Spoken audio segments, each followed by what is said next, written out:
சுவாமி விவேகானந்தரை பற்றி நம்ம எல்லாருக்கும் தெரியும். அவர் ஒரு நாள் காசிக்கு போய்கிட்டு இருக்கார். போகிற வழியில் பார்த்தா குரங்குகள் எல்லாம் அவரை துரத்த துவங்கிருச்சு. அவர் ஓடிக்கிட்டே இருக்கார். ஓடிக்கிட்டே இருக்கிறவருக்கு என்னடா செய்கிறது அப்படின்னு தெரியல, ஓடிக்கிட்டே இருக்கார். வழியில் வர ஒருத்தர் சொல்கிறாரு, நீ ஓடாத, நீ ஓடாமல் அதை நின்று திரும்பி பாரு, அது போயிடும் அப்படின்ட்டுன்னு. எதிர்த்து நில்லு அப்படின்னு சொல்லிவிட்டு அவர் பாட்டில் அவர் போகிறார். அப்போ விவேகானந்தர் என்ன செய்கிறார் அப்படின்னா, திருப்பி ஓடுறாரு. எவ்வளோ தூரம் தான் ஓடுவார்? ஓடினவர் என்ன செஞ்சார், திருப்பி கொஞ்சம் நின்று அந்த குரங்குகளை பார்த்துருக்காரு. பார்த்த பிறகு பார்த்தா அந்த குரங்குகள் எல்லாம் அப்படியே இவர் நின்று பார்த்துச்சான். இதில் ஒரு விஷயத்தை நாங்கள் விளங்கி கொள்ளணும்.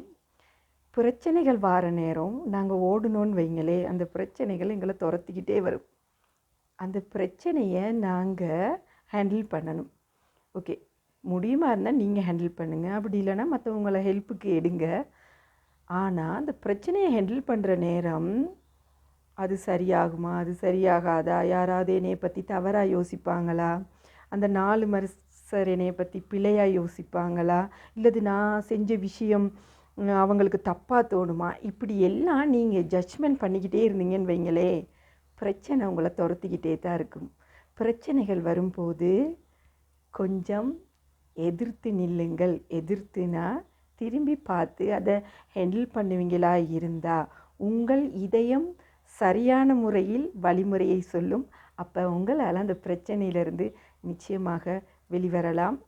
சமூகத்தில் அல்லது 4 பேர் பார்க்குறாங்கன்ட்டுன்னு உங்களோட பிரச்சனையை நீங்கள் ஹேண்டில் பண்ண பார்க்காதீங்க. இன்னும் நண்பர்களே, பிடிச்சிருந்தால் லைக் பண்ணுங்கள்.